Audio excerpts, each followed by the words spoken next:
The call came while I was rinsing salt off a tray of juvenile lionfish spines behind the lab. The late afternoon sun turning the intracoastal into a sheet of hammered tin beyond the mangroves. I almost let it go to voicemail because my gloves were wet, and the number was local but unfamiliar. Then it rang again. When I answered, a man I knew only slightly cleared his throat and said, "Craig, I don't know if I should be telling you this, but I figured I'd want someone to tell me."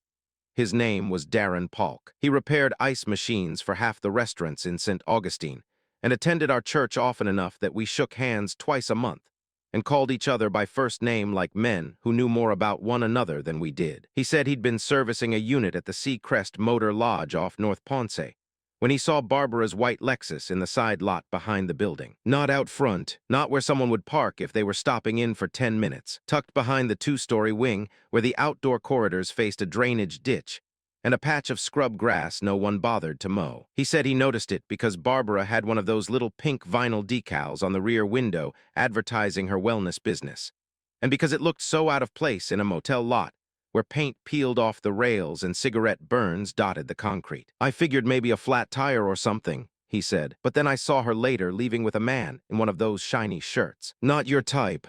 I'm sorry." The tray slipped in my hands and clattered against the sink hard enough to make one of the interns glance over through the window in the door. I kept my voice even because once you work around living things that can sting, poison, or bite, you learn not to jerk unless you're already bleeding. "You did the right thing," I told him, but the truth was my mind had already gone quiet in that dangerous way it does when something stops being a suspicion and starts becoming a system. Before I tell you how this ended, subscribe to Reddit Ride for more stories where silence cuts deeper than shouting. My name is Craig Mercer. I was 46 when my marriage ended, and for most of my adult life, I had studied the parts of the ocean most people never bothered to see closely. I was a marine biologist at a coastal research center south of St. Augustine, which sounds romantic if you imagine dolphins leaping near the pier, and not enough grant money, dead bait in coolers, and long hours cataloging what the water keeps when the rest of us stop paying attention. Barbara used to say I was too patient for my own good. She meant it as a joke early in our marriage, back when patience looked like steadiness and made her feel safe. Later, she said it with a tilt in her voice that suggested steadiness was just a prettier word for passivity. We had been married 11 years. Barbara was 42. Beautiful in the glossy way that requires maintenance and rewards attention. She sold Amway with the kind of evangelical brightness that made strangers tell her more than they meant to. What began as vitamins and cleaning products for a few women from church had turned into building a team, changing lives, creating freedom, and a constant carousel of house parties where women in white jeans and men with practiced handshakes talked about residual income in living rooms that smelled like warm wax and bottled enthusiasm. She loved those rooms, the folding display tables, the sample baskets tied with ribbon, the women who started calling her Barb, in that overfamiliar way people do when they're rehearsing closeness for the sake of commerce. The men higher in the chain who arrived in leased SUVs and called everyone champ, while pretending a garage full of detergent was a business empire. For the first few years, I treated it like a harmless hobby with commissions attached. Then it became her life. Then gradually it became the excuse for every late night, every weekend drive, every hotel conference, every training session. Every new silk blouse purchased because image mattered if you wanted to grow. The shift in our marriage had begun months before Darren called. Barbara stopped asking about the lab, except in the vaguest, decorative way. She still knew how to perform interest at dinner, but she no longer listened long enough to remember anything. If I told her about a reef toxicity sample one evening, she would ask the next morning whether I still worked with those sea turtle tags. We had never worked with sea turtle tags. Her phone was always face down, not because she was especially clever, but because habit can grow around guilt the way barnacles grow around pilings, layer after layer until the thing beneath it no longer looks like itself. She began showering the second she got home from leadership nights. She changed her perfume. She bought more fitted dresses in colors she claimed were better for in-home presentation. She used the phrase, people with vision, so often I began hearing it in my sleep. When I asked one night why she needed to drive to Jacksonville for a mentorship brunch that started at 7 on a Saturday, she smiled over her wineglass and said, "Craig, not everybody can build a life by poking around in tide pools." She said it lightly. That was the skill Barbara rarely insulted, with enough force to force a response. She preferred small cuts delivered with a smile, Things you could almost talk yourself out of feeling. I remember looking at her hand around the stem of the glass and thinking, there it is. Not the affair itself, the permission structure around it, the contempt that makes betrayal feel deserved to the person committing it. After Darren called, I finished the lab work because the juvenile lionfish weren't going to stop being invasive, just because my wife had parked at a motel with a man in a shiny shirt. I logged sample temperatures, sealed the day's notes, signed off on the freezer inventory, and drove home at dusk with my elbows locked and both windows cracked, even though the humid air did nothing to cool me. Barbara was in the kitchen when I got there, slicing strawberries for a yogurt parfait she wouldn't finish. She was wearing white slacks and a pale blue wrap top that matched the branding colors on one of her product banners. The house smelled like vanilla room spray and fresh laundry. Her car keys were on the counter beside a packet of sample collagen mix and a stack of order forms clipped together in rose gold metal. She looked up and smiled. "There you are," she said. "I was starting to think the ocean finally swallowed you." Then she came over and kissed my cheek. That was the obscene part, not the motel, not yet. The ordinary tenderness, laid over rot like a decorative cloth. I kissed her forehead because I wanted one last look at how easy lying had become for her. "How was your day?" she asked. "Wet," I said. She laughed. "You marine boys and your weather reports." Then she told me she had spent the afternoon helping one of her newer girls work through confidence issues before an upcoming house party in Palantia. The girl's name was Tara, or Lanet, or maybe neither. The names shifted, depending on what Barbara needed a story to do. There was always some woman growing, struggling, breaking through, stepping into abundance. While she talked, I watched her face and tried to imagine it in a motel room off Ponce de Leon Boulevard, with bleach-thin towels and a flickering sign outside. I never confronted her that night. People imagine self-control is noble. Sometimes it's just practical. I didn't want denial. I didn't want an argument that would end with Barbara crying on cue and asking me whether I trusted a gossiping repairman more than my own wife. I wanted to know how deep the rot went and whether it was isolated or structural. The ocean teaches you that too. One dead fish floating near the surface tells you almost nothing. A change in oxygen content, bacterial bloom, and current patterns tells you everything. 3 nights later, I found the card holder. It was late, maybe close to midnight. Barbara had gone to a regional mentorship Zoom in the office upstairs, which mostly meant she shut the door, turned on a ring light, and spent 2 hours using words like breakthrough, legacy, and product story while trying to look both wealthy and prayerful. I was changing the sheets in our bedroom because she had spilled bronzer powder on the fitted one that morning and not bothered to clean it. When I bent to reach the far corner beneath the bed, my fingers brushed something hard and smooth in the dust shadow near the headboard. It was a business card pocket holder, cheap black leather with silver corners, flattened a little on one side. Men don't lose items like that by accident in homes that aren't theirs unless they remove their jacket or lean over farther than business requires. I sat down on the edge of the bed with it in my hand. Inside were 6 cards. All of them belonged to Dean Holloway, diamond-level Amway distributor, mentorship strategist, leadership pathway coach. Dean had perfect white teeth, shellacked hair, and the kind of tan that suggested deliberate lighting. He wore narrow suits in colors that only look expensive if you've built your personality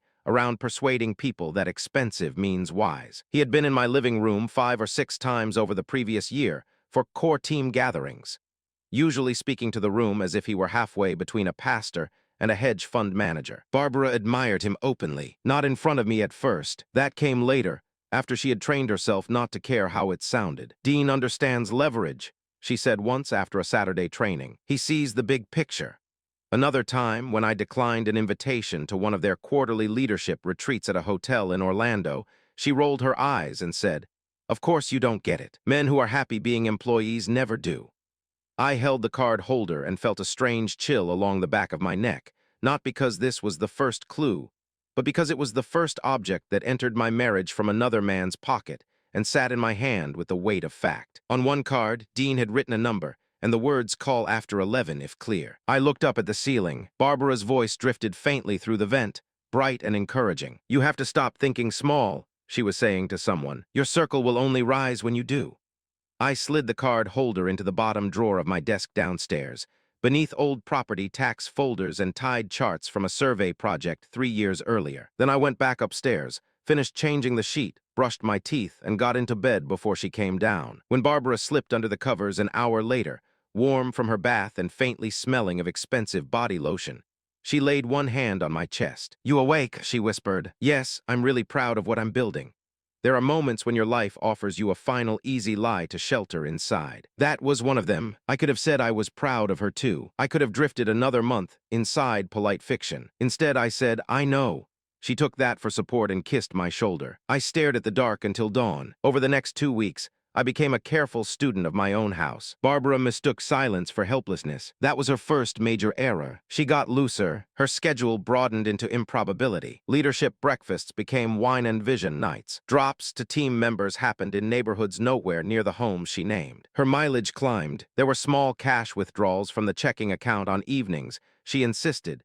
She'd been at prayer circles or mentorship meetups in women's living rooms. I began noticing her tells. If she was lying casually, she over-explained. If she was lying confidently, she became almost contemptuously brief. "How was the team social?" I asked one Thursday. "Great, where do y'all do it?" "Up in Pont Vedra." "That's a drive." "Successful people drive, Craig." Then she smiled as if that ended the discussion. I checked the shared toll account later. No charges, which meant she had not gone to Pont Vedra. Another night, she said she was helping a new couple learn how to build together and would be home late. At 10:30, I drove past the Seacrest Motor Lodge on my way back from the lab under the pretense of picking up a pump part from a colleague. Her Lexus was there again, parked near the back stairwell beneath a dead security light. I did not stop. I did not get out. I did not create a scene in a lot that smelled like hot asphalt and mildew. I just kept driving. The next morning, she stood in our kitchen in a fitted yellow blouse, drinking green tea and talking about intentional marriages,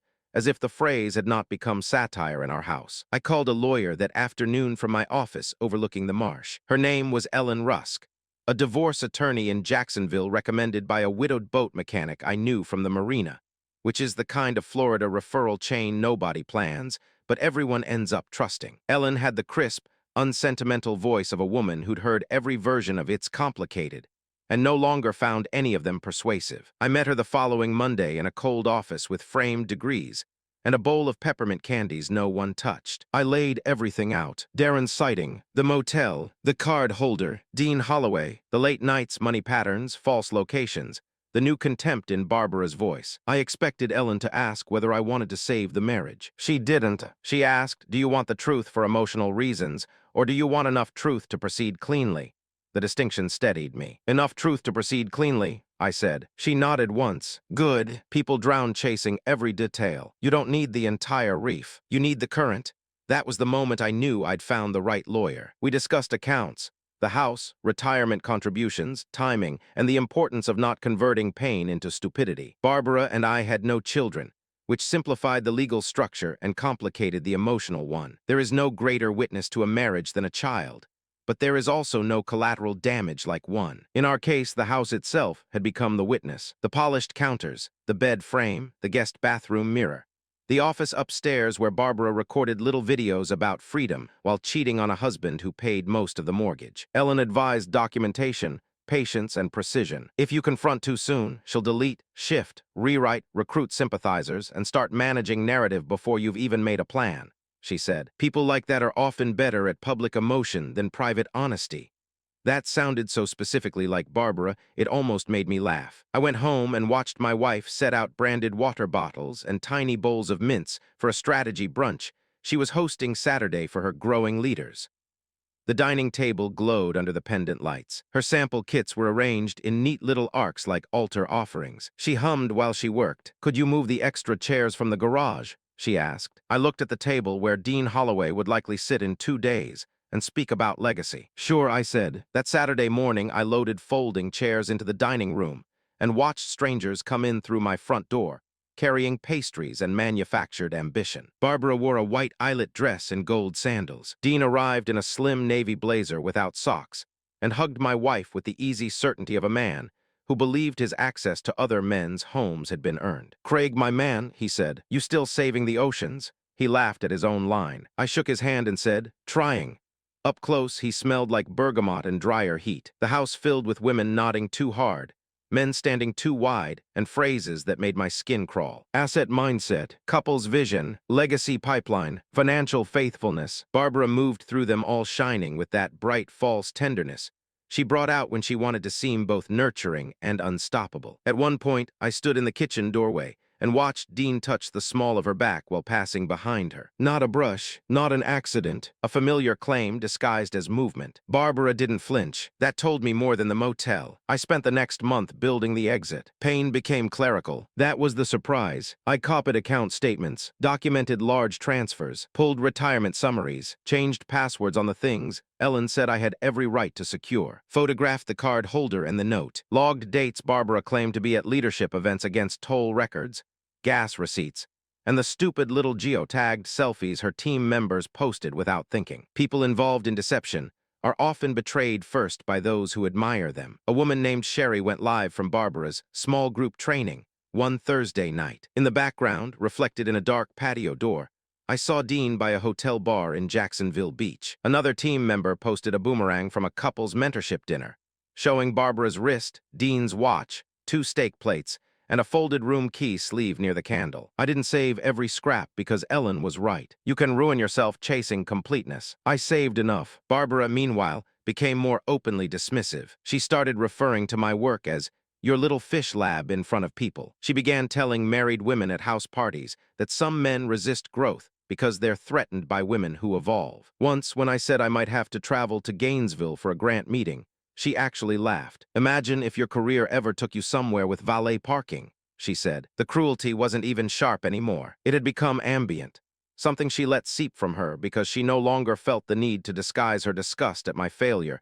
to become the kind of man Dean Holloway pretended to be. The night I stopped loving her was not the night of the motel or the card holder. It was a Tuesday in late September. Rain pressed against the windows in soft sheets, and the whole house smelled faintly of damp oak. I had made blackened grouper and rice. Barbara came home late, damp at the shoulders, dropped her tote on the bench and looked at the table. "You plated it already?" she asked. "Yes," she sighed. "Craig, I told you I had a check-in call at 7. You always do this." "Do what?" I almost asked. "Cook in the home I paid for. Feed the wife who lies to me." Then she opened her tote to take out her phone, and a black room key sleeve from the Seacrest Motor Lodge slid halfway into view between a catalog and a sample bundle before she shoved the tote shut again. She froze. So did I. There it was, not hidden well, not protected, because contempt had finally outgrown caution. Barbara looked at my face, then at the tote, then back at me. For half a second, I thought this would be the confrontation, that she would finally see something in my eyes that forced the truth into the room. Instead, she said, "Don't start."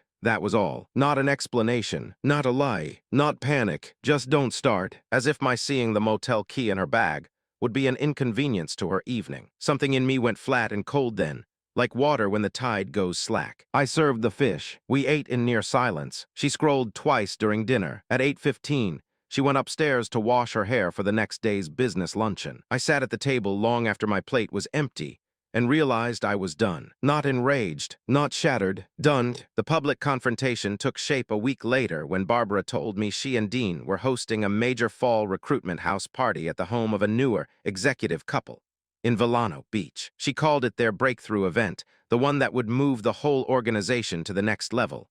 She wanted me there. That alone was almost funny, not because she wanted moral support, but because in Barbara's world, a husband standing in the room improved optics. Marriage sold well in Amway. Happy couples, aligned vision, legacy together. Dean frequently told rooms that wealth built faster when male leadership and feminine support flowed in the same direction, which was a decorative way of saying he liked women making money under him, while men in the room nodded as if he'd discovered gravity. Barbara asked me 3 times that week whether I'd be coming. "People trust a business when they see a stable home behind it," she said once while curling her hair in the bathroom mirror. I looked at her reflection. "That matters to you?" "Of course it matters. Perception matters." There it was again. The whole structure in one sentence. I called Ellen from the marina parking lot that afternoon. By Friday, we had papers drafted and a plan. The house party was on Saturday evening in one of those sleek coastal homes with wide windows, gray plank tile, decorative driftwood, and enough white upholstery to suggest the owners had never actually let children live there. Ellen arranged for Barbara to be served there,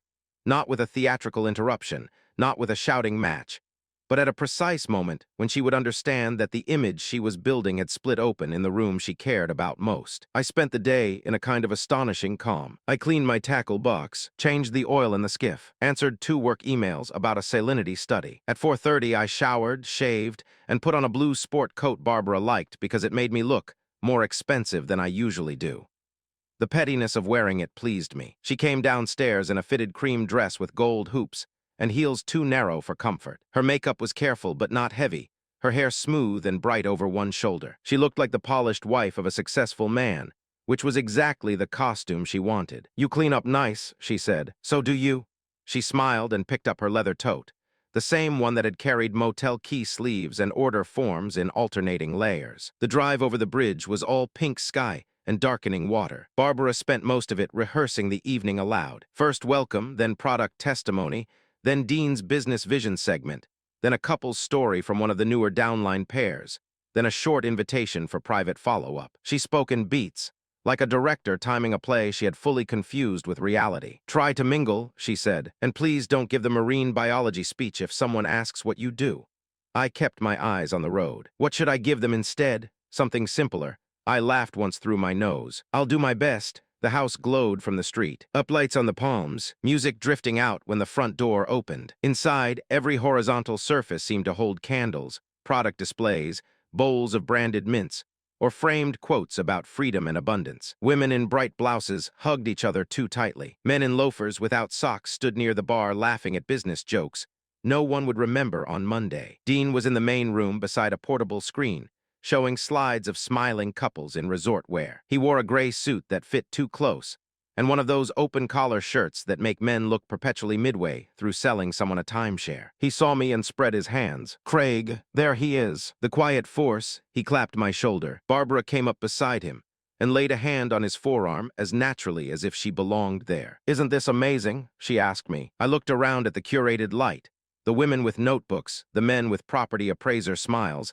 the bowls of sample packets staged like candy. "It's something," I said. The first hour passed in a blur of fake warmth. A woman named Colleen told me Barbara had changed her life. A dentist from Palm Coast explained that people who missed this business would regret it in 5 years. One of the host couple's sons, maybe 10 years old, played a handheld game under the stairs while his mother pitched wellness bundles 3 rooms away. I moved through it all calmly. That unsettled Barbara more than anger would have. Twice she touched my arm and searched my face with the quick, nervous glance of someone who sensed weather without understanding the forecast. At 7:30, she clinked a glass and gathered the room. People settled onto rented chairs in the living room, facing the screen and the wide windows where black water reflected the inside lights. Barbara stood near the hearth and gave her welcome talk with the practiced glow of a woman who had memorized how to look sincere while selling aspiration. She spoke about faith, partnership, and creating choices for families. She thanked Dean for his mentorship. She thanked the host couple for opening their beautiful home. She thanked me for always supporting her vision. That line produced polite laughter,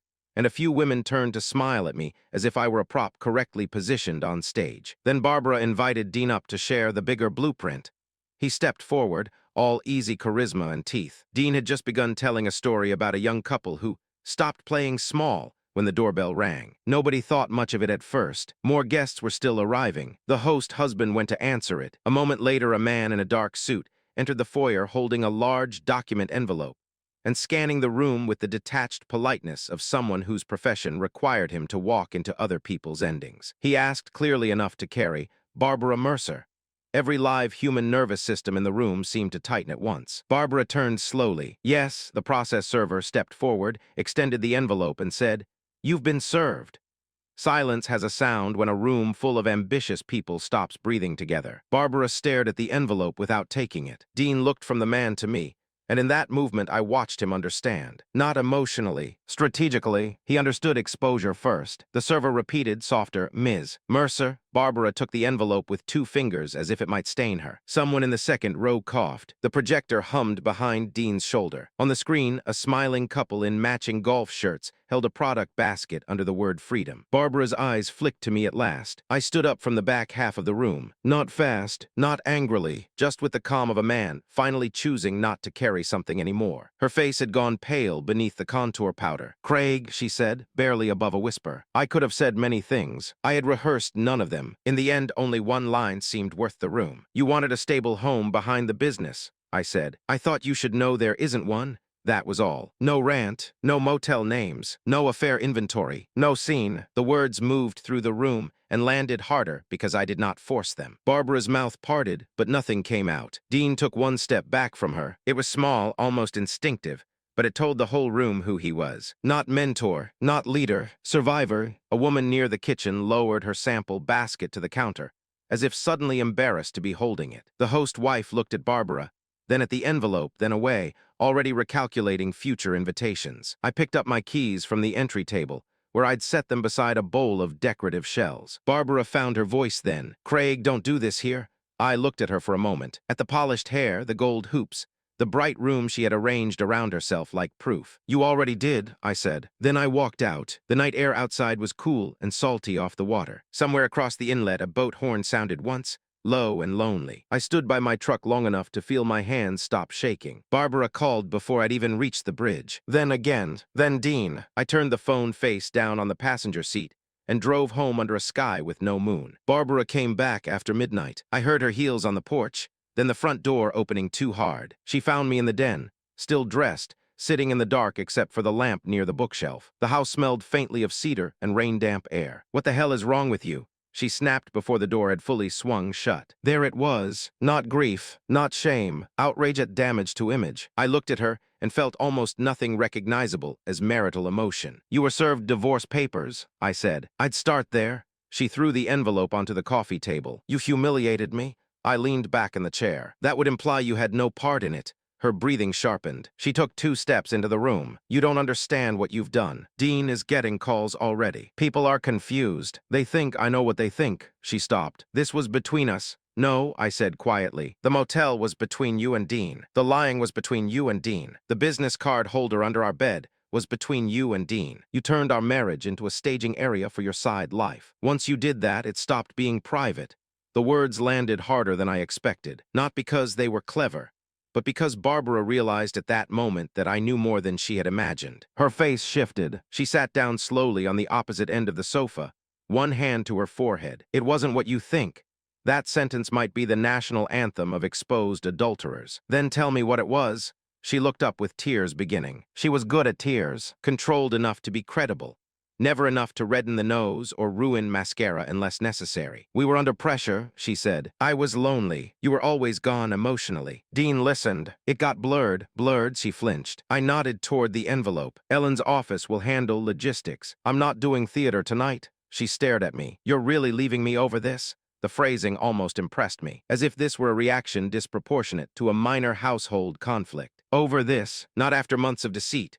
Motel rooms, contempt, and another man's card holder under our bed. Over this, I'm leaving because there's nothing here to stay in," I said. The next weeks were uglier than the night itself. Barbara cycled through denial, confession, blame, seduction, nostalgia, and strategic sorrow. At first, she insisted Dean was the only one, that it had crossed lines only recently, that they had connected spiritually before anything else. Later, through documents Ellen obtained, it became clear the Seacrest had not been a one-time lapse, and Dean had not been the only man she blurred with. There was a regional leader from Orlando, a supplement wholesaler from Tallahassee, and enough text traffic with another distributor in Jacksonville to make the pattern undeniable. Strangely, that did not hurt more. By then, pain had already finished its initial work. The rest was taxonomy. Barbara moved into a furnished condo near World Golf Village, while we negotiated the house and accounts. Dean vanished from her life almost overnight, which told me exactly how strong their spiritual connection had been under reputational pressure. The Amway circle cooled around her fast. Public enthusiasm survives many sins, but it hates visible failure. Some women stayed loyal, mostly the ones who needed Barbara's downline or wanted access to what she'd built. Others quietly removed distance between themselves and her, as if betrayal might be contagious. I heard bits secondhand. Dean took a temporary sabbatical for family focus. One of the major host couples stopped opening their home to his events. A woman from church told my sister Barbara had been under attack. Another said she had made choices that created confusion.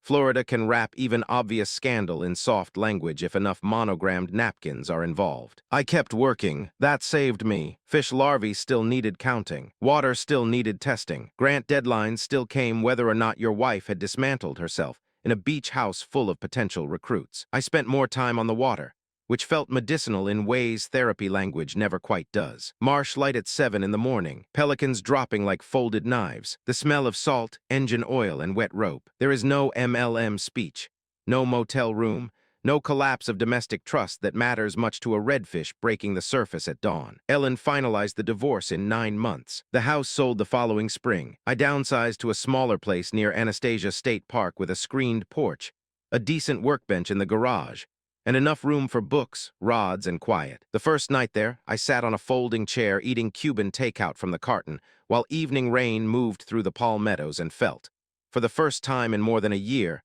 not abandoned, but unburdened. Barbara reached back 11 months after the papers were served. Of course she did. It started with a text on a Tuesday afternoon. I've been thinking a lot. Could we talk? No agenda. Just closure. Closure is usually what the person who did the damage asks for when consequence has outlasted adrenaline. I didn't answer that day, or the next. Then she sent another. Please, I know I don't deserve it, but I would appreciate one honest conversation. The irony of that line sat with me for an hour. In the end, I agreed to meet for coffee in a place downtown, where tourists bought pralines and old men discussed fishing conditions over burnt espresso. I chose midday. Public, 45 minutes max. Barbara arrived 5 minutes early in a cream blouse and dark jeans, looking expensive in a softer, more human way than during her Amway peak. Less lacquered, more tired. Her hair was shorter. The brightness around her had dimmed into something closer to carefulness. When she saw me, her mouth shifted as if some old muscle memory wanted to smile wider than the situation allowed. Hi, she said. Hi, we sat. For a moment, neither of us touched the coffee. Outside, horse-drawn carriages rolled past tourists with cameras. Inside, the espresso machine shrieked once like a gull. Barbara looked at the table before finally meeting my eyes. You look good, she said. I'm all right, she nodded slowly. I'm glad. That was the first honest thing. Then she inhaled and said, I wanted to tell you I'm sorry, not just generally, specifically, for the lying, for how arrogant I became, for making you feel small. I listened. People think apologies are always for the injured party, often there for the speaker's own structural need to become a person who could have apologized. I appreciate you saying it, I replied. Her eyes filled, but she held them steady. I was awful. Yes, a fragile laugh escaped her. You always did know how to land a word. I work with sharp objects. She smiled faintly, then looked down again. I ruined my life, she said. There are sentences that sound like confession, but are really requests for contradiction. I let it sit. After a moment, she continued more quietly, and I ruined ours.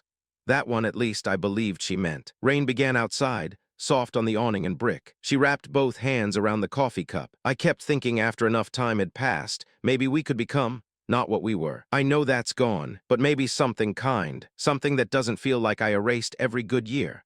I looked at her for a long moment. The thing she didn't understand, perhaps couldn't, was that time had not kept my wound open. It had done the opposite. It had let scar tissue replace need. I don't hate you, I said. She looked up too fast. But there isn't anything to return to. The hope in her face faltered. Because of Dean? No, because of everything. Because of what's missing, I said. Not what happened. What's missing? She blinked hard. Trust, respect, I said. Tenderness, the version of us I loved. I don't think she's there anymore.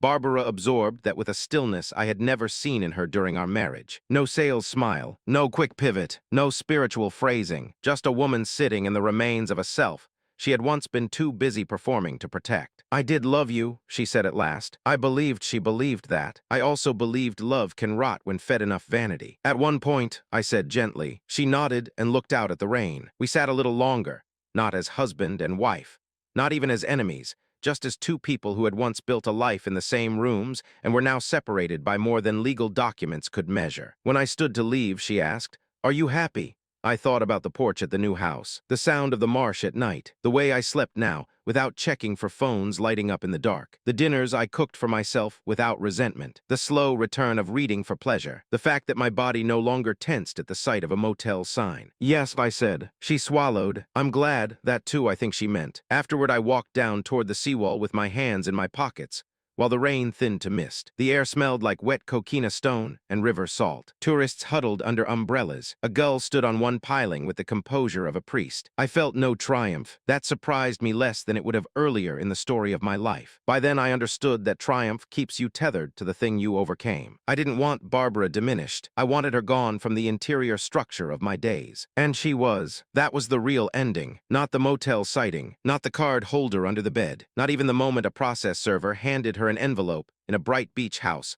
full of grinning recruits and borrowed ambition. The ending was quieter than that. It was a Wednesday evening in early fall, a year and a half after the divorce. with mullet jumping in the river beyond the marsh grass and a pot of red beans on the stove. The screened porch held the last heat of the day. A thunderstorm was walking itself north in the distance, muttering above the dark water. I had paperwork spread on the table from a habitat survey and a book open beside it that I was reading slowly because no one upstairs was pacing in heels, and no one in the next room was practicing speeches about abundance. My life had become smaller in the way healthy things often do after disease is cut away. Not glamorous, not performative, not built for rooms full of applause. Just clean, a few friends, good work, early mornings, salt on the truck floor mats, coffee before daylight, quiet evenings where nothing needed managing except the beans on the stove, and whether the rain would reach me before I brought the tackle bag in. For a long time, I had assumed peace would feel dramatic when it arrived. Earned music, a cinematic reveal, some big emotional settling of accounts. It didn't. Peace felt like no longer rehearsing conversations in the shower. It felt like not checking the toll records. It felt like standing in my own bedroom